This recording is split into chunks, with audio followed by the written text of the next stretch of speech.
টিমের অবস্থা ভালো, রিয়াদ হয়ে উঠছেন সুস্থ। বাংলাদেশ দল নিউজিল্যান্ড ম্যাচের প্রস্তুতিতে ব্যস্ত।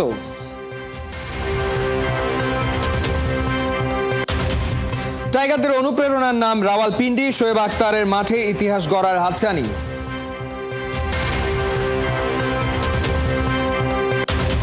সুপার সানডেতে দুই চির প্রতিদ্বন্দ্বীর খেলা, পাকিস্তানের সামনে নানা সমীকরণ, চাপমুক্ত ইন্ডিয়া।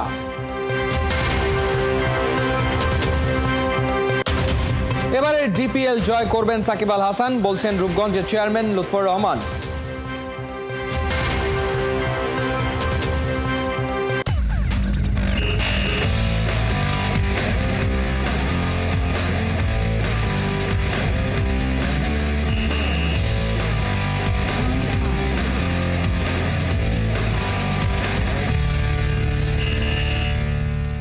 স্বাগত খেলা যোগে, আপনাদের সাথে আছি আমি ফাইম রহমান। টিমের অবস্থা ভালো, রিয়াদ হয়ে উঠছেন সুস্থ, ঠিকঠাক আছেন হৃদয়ও। বাকি দুই ম্যাচ রাওয়ালপিন্ডিতে হলেও ইসলামাবাদে পুরোদমে প্রস্তুতি নিয়েছে টিম টাইগার্স। পুরো দল নাকি আত্মবিশ্বাসীও। রাওয়ালপিন্ডি সাম্প্রতিক সুখস্মৃতি টাইগারদের জন্য বড় অনুপ্রেরণার কারণ। নাইয়ান বিন জসিমের রিপোর্ট। বুলেট প্রুফ গাড়িতে চড়ে ইসলামাবাদ ক্লাব ক্রিকেট ওভালে টিম টাইগার্স। পুরো দলের জন্য কড়া নিরাপত্তা, কিন্তু চ্যাম্পিয়ন্স ট্রফিতে নিজেদের নিরাপদ করতে পারবে তো শান্তরা?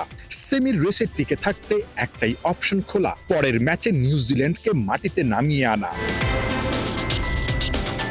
মুশফিকের কোনো কিছুই ঠিকঠাক মতো হচ্ছে না, ঠিক এই ছবিটার মতোই যেন তার বর্তমান অবস্থা। পরিশ্রম করে স্ট্যাম্প বসানোর চেষ্টা, কিন্তু হতেও ঠিকঠাক হচ্ছে না। রেজাল্ট 0। আগের ম্যাচে গোল্ডেন ডাক হাঁকানো মুশফিকের কাঁধে দায়িত্বের বোঝাটাও অনেক বড়। টিম ম্যানেজমেন্টের কি মুশফিককে নিয়ে বাড়ছে টেনশন? না, মুশফিকের ফর্মটা কোন কারণে একটু কনসার্নের বিষয় কিনা? মানে কেন কনসার্ন হবে? ও তো মানে এই একটা ম্যাচ খারাপ করছে, তাতে কি মানে কি হবে? আসলে যে কারো হতে পারে। এখন এটা মুশফিক হতে পারে, তাহিদ হৃদয় হতে পারে, শান্ত হতে পারে, ইভেন জাকের আলী হতে পারে, যে কেউ হতে পারে। তো আসলে এটা আমার মনে হয় না যে কোনো একজনের পারফরমেন্স অত কনসার্নিং হবে আসলে। নির্বাচক রাজ্জাক না মানলেও পরিসংখ্যানের হিসেবটা ভিন্ন। এই রাওয়ালপিন্ডিতেই টেস্টে গেল আগস্টে 191 রানের ইনিংস খেলার পরে সব ফরম্যাট মিলে 12 ইনিংসে 50 দেখা নেই মুশফির। সিঙ্গেল ডিজিটে আউট 6 বার, ডাক মেরেছেন 2টা। টিম ম্যানেজমেন্ট আবার মধুর সমস্যায়, কারণ ফিট হয়ে উঠছেন মাহমুদুল্লাহ রিয়াদ। একের পর এক বিগ হিটিং প্র্যাকটিস রিয়াদের। অন্যদিকে দিব্যি দৌড়াচ্ছেন ক্র্যাম্পের কারণে খুঁড়িয়ে ইন্ডিয়ার বিপক্ষে সেঞ্চুরিয়ান তাওহিদ হৃদয়। ক্রাইসিস মোমেন্টে 50 হাঁকানো জাকের আলীরও একাদশের জায়গা পাকাপোক্ত। কি হবে তাহলে দলের কম্বিনেশন? রাজাক ভাই, মাহমুদুল্লাহ রিয়াদ বলছেন যে ঠিক হওয়ার পথে আছে। যদি ঠিক হয়ে যায়, যদি একাদশে ফিরে, হৃদয়ও ভালো খেলেছে, জাকের আলীও ভালো খেলেছে, ওই জায়গাটা একটু মানে মধুর সমস্যায় পড়বে কিনা টিম ম্যানেজমেন্ট, যে একাদশে আসলে কাকে জায়গা দিবে, কাকে আসলে বাদ দিবে? ওটা তো সিলেকশনের ব্যাপার তো আর এখানে বলার কিছু নাই, সেটা পরে দেখা যাবে। আসলে আগে দেখি কি অবস্থা হয়। তো এটা নিয়ে তো আসলে আমি মিডিয়ার সামনে কি বলবো সিলেকশনের ব্যাপার নিয়ে। টুর্নামেন্টে টিকে থাকতে দলের একটাই প্রার্থনা, শক্তিশালী নিউজিল্যান্ডকে হারাতে 3 ডিপার্টমেন্টেই জ্বলে ওঠা। 2017 চ্যাম্পিয়ন্স ট্রফির পুনরাবৃত্তি কি দেখা যাবে আরো একবার? নাহিয়ান বিন জসিম, 71, ইসলামাবাদ, পাকিস্তান। শোয়েব আখতারের মাঠে জলজল করছে মুশফিক, লিটন, মিরাজ, হাসানদের কীর্তি। অনার্স বোর্ডে বাংলাদেশের নাম আরও একবার উঠবে কি? চ্যাম্পিয়ন্স ট্রফিতে রাওয়ালপিন্ডি ভেন্যু যেন বাংলাদেশের বড় এক অনুপ্রেরণার নাম। যে ভেন্যুতে পাকিস্তানকে টানা 2 টেস্টে হারিয়েছে বাংলাদেশ, এবার আরও একটা ইতিহাস লেখার হাতছানি। পাকিস্তানের রাওয়ালপিন্ডি থেকে নাইয়ান বিন জসিমের পাঠানো রিপোর্ট। শোয়েব আখতারের শহর রাওয়ালপিন্ডিতে পিন্ডি ক্রিকেট স্টেডিয়ামের সামনে দাঁড়িয়ে আছি। আমার পেছনে যে স্টেডিয়ামটা দেখতে পাচ্ছেন, সেই স্টেডিয়ামে বাংলাদেশের অনেক কীর্তি, অনেক অর্জন, অনেক গল্প। সেই গল্পকে আরও সমৃদ্ধ করতে চ্যাম্পিয়ন্স ট্রফিতে বাংলাদেশ 2টো ম্যাচ খেলতে চলে এসেছে পাকিস্তানে। তার আগে আপনাদেরকে একটু মূল ভেন্যুতে প্রবেশ করে দেখাতে চাই এই জায়গাটায় বাংলাদেশের সুখস্মৃতিগুলো কী এবং কি অর্জন আসলে বাংলাদেশ এই মাঠ থেকে করেছে, যেটা কিনা এই চ্যাম্পিয়ন্স ট্রফিতে বাংলাদেশকে অনেক বেশি অনুপ্রাণিত করতে পারে। চলুন আমার সঙ্গে রাওয়ালপিন্ডি ক্রিকেট স্টেডিয়ামের ভিতরে। এক কথায় গর্বে বুকটা ফুলে যাওয়ার কথা আসলে, আপনি যদি বাঙালি হয়ে থাকেন, বাংলাদেশি হয়ে থাকেন। এই রাওয়ালপিন্ডি ক্রিকেট স্টেডিয়ামে প্রবেশের পর এখানে যে কয়েকটা অনার্স বোর্ড আছে, সেই অনার্স বোর্ডে বাংলাদেশের কৃতিত্বগুলো রীতিমতো স্বর্ণাক্ষরে ফুটে উঠেছে। আপনাকে একটু যদি এখান থেকে দেখাই, মুশফিকুর রহিম 191 রানের একটা ইনিংস, লিটন কুমার দাস 138 রানের একটা ইনিংস। একেবারেই কিছুদিন আগের কথা, গত বছরের কথা, যখন কিনা বাংলাদেশ পাকিস্তানকে ব্যাক টু ব্যাক 2টা টেস্টে হারিয়ে হোয়াইট ওয়াশ করে সিরিজটা জিতেছিল। সেই রাওয়ালপিন্ডি ক্রিকেট স্টেডিয়ামে বাংলাদেশ চ্যাম্পিয়ন্স ট্রফির 2টা ম্যাচ খেলবে। আরও অর্জন আছে। হাসান মাহমুদ আপনারা দেখছেন 5 উইকেট নিয়েছিল সেই টেস্টেই, 48 রানে 5টা উইকেট। মেহেদী হাসান মিরাজ 61 রানে 5টা উইকেট। দারুণ অর্জন। সবচেয়ে গর্বের বিষয় যেটা, এই 2024 সালেই বাংলাদেশ পাকিস্তানকে 74 রানে একটা টেস্টে হারিয়েছে, ব্যাক টু ব্যাক 10 উইকেটে আরেকটা টেস্টে হারিয়েছে। কি দারুণ স্মৃতি! সেই স্মৃতি নিয়েই বাংলাদেশ এই রাওয়ালপিন্ডি ক্রিকেট স্টেডিয়ামে এসেছে চ্যাম্পিয়ন্স ট্রফিতে নিউজিল্যান্ড এবং পাকিস্তানের বিপক্ষে ম্যাচ খেলতে। অনেক অনার্স বোর্ডে অনেকেরই নাম আছে, তবে ওয়ানডে ক্রিকেটের কথা যদি ধরি, আসলে খুব একটা সুখ স্মৃতি নেই বাংলাদেশের। 2003 সালে বাংলাদেশ খেলেছিল একটা ম্যাচ, সেখানে 5 উইকেটে হেরে গেছে। সেই দলটা আসলে অনেক পুরনো দল, এখনকার দলটা অনেক শক্তিশালী, অনেক গোছানো। ইন্ডিয়ার বিপক্ষে যেভাবে তাওহিদ হৃদয় বা জাকির আলীরা খেলেছেন, তাতে করে কিন্তু আপনি আশাবাদী হতেই পারেন যে পাকিস্তানের বিপক্ষে, যারা কিনা প্রথম ম্যাচটা হেরে গেছে, সেখানটায় তারা ভালো করতে পারে। যে পাকিস্তানকে এই মাঠেই 2বার হারিয়েছে টেস্টে, একই সঙ্গে নিউজিল্যান্ডের বিপক্ষেও ভালো খেলতে বাংলাদেশ কিন্তু দৃঢ় প্রত্যয়ী। রাওয়ালপিন্ডি ক্রিকেট স্টেডিয়ামের অনার্স বোর্ডে আপনারা যে কীর্তিগুলো দেখছিলেন, সেগুলো নিঃসন্দেহে বাংলাদেশকে এই চ্যাম্পিয়ন্স ট্রফির বাকি 2টা ম্যাচে অনেক বেশি অনুপ্রাণিত করবে। তবে ওই যে ওয়ানডে ফরম্যাট, 2টা ভিন্ন ফরম্যাট, টেস্ট আর ওয়ানডে, এই জায়গাটাই আসলে পার্থক্যটা গড়ে দিতে পারে। বাংলাদেশ ওয়ানডে মেজাজে, ওয়ানডের যেই উইকেট বিবেচনা, কন্ডিশন বিবেচনা, সেটা বিবেচনা যদি বাংলাদেশ আসলে রাওয়ালপিন্ডিতে ভালো ক্রিকেট খেলতে পারে, তাহলে পাকিস্তানকে আরও একবার চমকে দিতে পারে এই রাওয়ালপিন্ডি ক্রিকেট স্টেডিয়ামে। একই সঙ্গে এই অনার্স বোর্ডে আরও একটা সম্মানজনক কীর্তি কিন্তু বাংলাদেশের লিখা হয়ে যাবে, যদি বাংলাদেশ আসলে 2টা ম্যাচ খুব ভালো হয় যদি জিততে পারে। আদারওয়াইজ একটা ম্যাচে অন্তত জিতলেও কিন্তু একটা সম্মানজনক কীর্তি এই অনার্স বোর্ডে একেবারে স্বর্ণালী অক্ষরে লিখা হয়ে যাবে। সেই প্রত্যাশাটাই সবার। নাহিয়ান বিন জাসিম, 71, রাওয়ালপিন্ডি, পাকিস্তান। দলের সিনিয়ররা যখন ব্যর্থ, তখন ক্যারিয়ারের 6 নম্বর ওয়ানডে খেলতে নামা জাকের দিলেন ধৈর্যের পরীক্ষা। বাঘা বাঘা বোলারদের সামনে নিলেন এই টাইগার মিডল অর্ডার ব্যাটার। পরিসংখ্যানে দেখা যায় প্রয়োজন বুঝে বারবারই জাকের বদলেছেন তার ব্যাটিং স্টান্স। বিশ্লেষকদের মত, জাকের হতে চলেছেন মিডল অর্ডারে টাইগারদের মুশকিল আসান। কোহিনুর করা রিপোর্ট। পৃথিবীর চিরায়ত এক নিয়ম, পরাজিত মানুষকে মনে রাখার কিংবা তার শ্রেষ্ঠত্ব নিয়ে মেতে ওঠার ভার নেয় না কেউ। ভারতের কাছে বাংলাদেশের টপ অর্ডারের অমন ভয়াবহ পারফরমেন্স, এরপর আর যাই ঘটে তার নাম দেয়া হয় ডিজাস্টার ম্যানেজমেন্ট। তাই তো হৃদয় আর জাকের আলী অনেকের এমন ঘুরে দাঁড়ানোর দিনটাও হয়ে যায় আর 5টা ব্যর্থ চেষ্টার মতো। তবে দুবাইতে ম্যাচ হারলেও হৃদয়কে সঙ্গ দেয়া জাকের নজর টেনেছেন। সবাই যখন ব্যর্থ প্রতিকূল পরিস্থিতিতে, তখন ইস্পাত কঠিন মনোবল নিয়ে ঠায় দাঁড়িয়ে ক্যারিয়ারে মোটে 6 নম্বর ওডিআই ম্যাচ খেলতে নামা এই ব্যাটার। প্রথমবার চ্যাম্পিয়ন্স ট্রফি খেলতে আসা জাকের 114 বলে খেলেন 68 রানের ইনিংস। প্রথম বলেই ভাগ্যের জোরে প্রাণ পাওয়া জাকের বাকি সময়টাই দেখিয়েছেন ব্যাটিং স্টান্স। কখনো রুম তৈরি করে মেরেছেন, কখনো বা ট্রিগার শিফট করে বল ফেস করেছেন। পরিসংখ্যানে জাকের আলীর 114 বলের ব্যাটিং স্টান্সটা এই রকম। অক্ষর প্যাটেলের 24 বল ফেস করে 9 বার সফল করেছেন জাকের আলী অনেক। জাদেজার 29 বলে 11 বার লেগ স্ট্যাম্পের বাইরে এসে মেরেছেন। কুলদীপ যাদবের 34 বলে একবারও লেগ স্ট্যাম্পের বাইরে এসে মারেননি। পেসারদের ফেস করেছেন 27 বল, যার মধ্যে 25 বার ব্যাটিং স্টান্স সফল করেছেন এই মিডল অর্ডার ব্যাটার। জাকের আলীর প্রতিটি ট্রিগার মুভমেন্ট কঠিন পরিস্থিতিতে নিজেকে মানিয়ে নেওয়ার সক্ষমতার প্রমাণ দেয় হাতে নাতে। তবে এই ব্যাটারের এমন স্লথ ইনিংস হয়তো ভারতের উপর চেপে বসতে পারেনি। তবে তার ইন্টেন্ট দেখেই বুঝতে পারা যায় মিডল অর্ডারে জাকেরই হতে চলেছেন বাংলাদেশের মুশকিল আসান। বাংলার সাবেক অধিনায়ক আমিনুল ইসলাম বুলবুলও মানছেন, বাংলার ক্রিকেটের এই র ট্যালেন্ট হতে চলেছেন পরবর্তী সাইলেন্ট কিলার।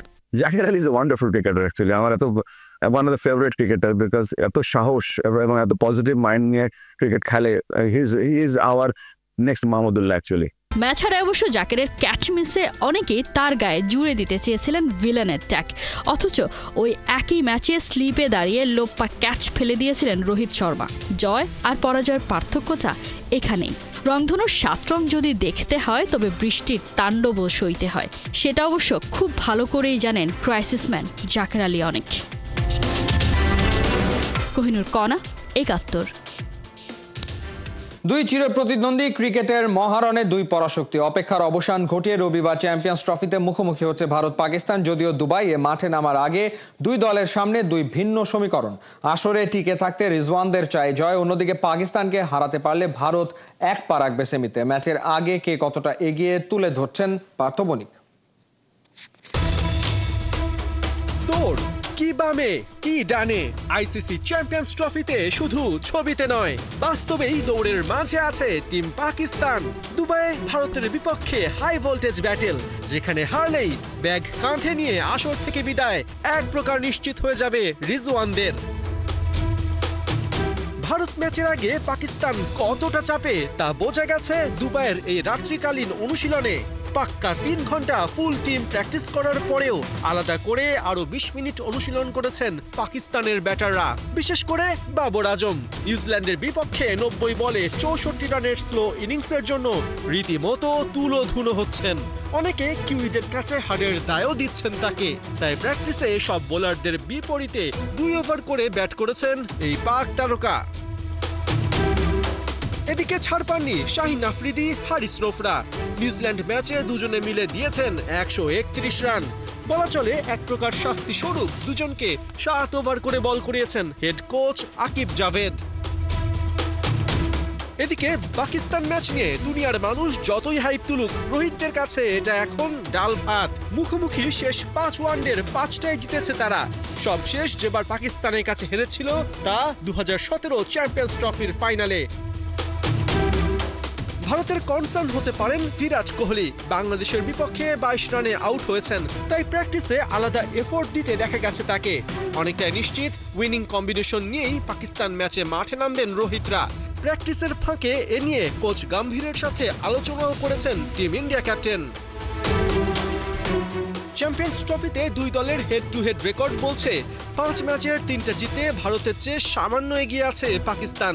অবশ্য পাকিস্তানের বর্তমান যে অবস্থা তাতে পাক ফ্যানরা দলের ওপর খুব একটা রাখতে পারছেন না আশা।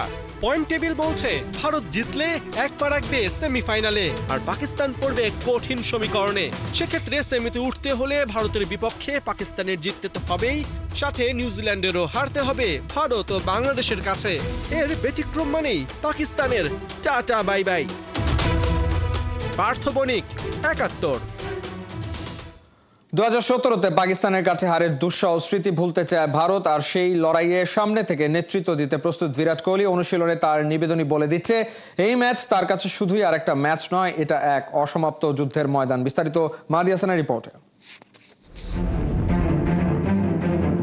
দুবাইয়ের গরম বাতাসেও যেন আগুন জ্বলছে। সে আগুন শুধু আবহাওয়ার নয়, ভারতীয় দলের প্রতিশোধের আগুন। 8 বছর আগে চ্যাম্পিয়ন্স ট্রফির ফাইনালে পাকিস্তানের কাছে হার, সেই ক্ষত এখনো দগদগে। রোববারের মঞ্চ প্রস্তুত, বদলা নেওয়ার দিন। অনুশীলন শুরুর অনেক আগে আইসিসি ক্রিকেট একাডেমিতে হাজির কিং কোহলি। বাকিদের মতো 10 থেকে 15 মিনিট আগে নয়, পুরো 3 ঘন্টা আগে যেন পাকিস্তানের বোলিং আক্রমণকে মোকাবেলার মিশনে নেমেছেন একাই। টাইমস নাওয়ের রিপোর্ট বলছে ভারত পাকিস্তান ম্যাচের আগে নির্ধারিত অনুশীলনের সময় থাকলেও কোহলি সেটার অপেক্ষা করেননি। নিজের ছন্দ খুঁজতে আরও আগে চলে যান নেটে। আরব আমিরাতের স্থানীয় বোলারদের বলের মুখোমুখি হন তিনি। শটের নিখুঁত টাইমিং ও ফোকাস ঠিকঠাক করার জন্য ব্যস্ত হয়ে পড়েন ব্যাট হাতে। 2017 সালে পাকিস্তানের কাছে হারের দুঃসহ স্মৃতি ভুলতে চায় ভারত, আর সেই লড়াইয়ের সামনে থেকে নেতৃত্ব দিতে প্রস্তুত বিরাট কোহলি। অনুশীলনে তার নিবেদনী বলে দিচ্ছে এই ম্যাচ তার কাছে শুধুই আরেকটা ম্যাচ নয়, এটা এক অসমাপ্ত যুদ্ধের ময়দান। মাহদি হাসান, ৭১। ভারত পাকিস্তান ম্যাচ ক্রিকেট বিশ্বের সবচেয়ে আলোচিত ম্যাচগুলোর একটা। চ্যাম্পিয়ন্স ট্রফিতে এটি পাকিস্তানের জন্য বাঁচা মরার লড়াই। রাইভাল ম্যাচে পাকিস্তানকে জিততে টোটকা দিলেন ইরফান পাঠান। এদিকে ম্যাচের আগে দুবাইয়ে টানা 3 ঘন্টা অনুশীলনে ঘাম ঝরিয়েছে টিম পাকিস্তান। মেহেদী নাইমের রিপোর্ট। দুবাইয়ে ফ্লাড লাইটের নিচে ব্যাট হাতে বাবর আজম ছড়াচ্ছেন ঘাম। শাহিন আফ্রিদি বল হাতে মারছেন একের পর এক গোলা। উইকেটের পেছনে অধিনায়ক মোহাম্মদ রিজওয়ান সেগুলোকে সামলাতেই ব্যতিব্যস্ত। পাকিস্তানি ক্রিকেটাররা নিজেদের ঝালিয়ে নিচ্ছেন শেষ মুহূর্তে। টেক ব্রেক, ক্রিকেট বিশ্বের সবচেয়ে আলোচিত গেম অন। হেন কিছু নেই পিসিবি করেনি ভারতকে পাকিস্তানে আনতে। Failure is the pillar of success. সেই ভারতকে রুখে দিতে ম্যাচের 2 দিন আগে টানা 3 ঘন্টা অনুশীলন সেরেছে মেইন এন্ড গ্রিন। না করেই বা উপায় কি? পরিসংখ্যান, শক্তিমত্তা কোনো কিছুই যে পাকিস্তানের অনুকূলে নয়। তার উপর এই ম্যাচ হারলে গ্রুপ পর্ব থেকে আয়োজক পাকিস্তানের বিদায়। তাই বাবর আজমদের জন্য এটি বাঁচা মরার লড়াই। রাইভাল ম্যাচ আর তা নিয়ে আলোচনা হবে না তা তো হয় না। এই যেমন ভারতের সাবেক অলরাউন্ডার ইরফান পাঠান পরিষ্কার এগিয়ে রেখেছেন ভারতকে। তবে পাকিস্তানকে জিততে একটা টোটকাও দিয়ে দিয়েছেন ইরফান। ভারতের স্পিন অ্যাটাক সামলাতে পারলেই নাকি এগিয়ে যাবে পাকিস্তান। আর ভারতের ভয় পাকিস্তানের পেস অ্যাটাকে। অধিনায়ক মোহাম্মদ রিজওয়ান ছাড়া বাকি সব ব্যাটারি অন্তত 20 মিনিট করে ব্যাটিং অনুশীলন করেছেন। দলের ব্যাটিং ভরসা বাবর আজম প্রতি বোলারের বিরুদ্ধে অন্তত 2 ওভার ব্যাটিং করেছেন। পাকিস্তানের কোচ আকিব জাভেদ ও অধিনায়ক মোহাম্মদ রিজওয়ান দীর্ঘ সময় দলের সঙ্গে করেছেন বৈঠক। দুবাই আন্তর্জাতিক ক্রিকেট স্টেডিয়ামে অনুষ্ঠিত হতে যাওয়া এই হাই ভোল্টেজ ম্যাচের টিকিট বিক্রি হয়ে যায় ছাড়ার মাত্র কয়েক মিনিটেই। বোঝাই যাচ্ছে মাঠের দর্শকদের চাপও সামলাতে হবে 2 দলকে। মেহেদী নাইম, 71। এই ছিল এই মুহূর্তের খেলা যোগে। সরাসরি সংবাদ ও অনুষ্ঠান দেখতে চোখ রাখুন 71-এর ফেসবুক পেজে এবং সাবস্ক্রাইব করুন 71-এর ইউটিউব চ্যানেলে। 71-এর সাথেই থাকুন।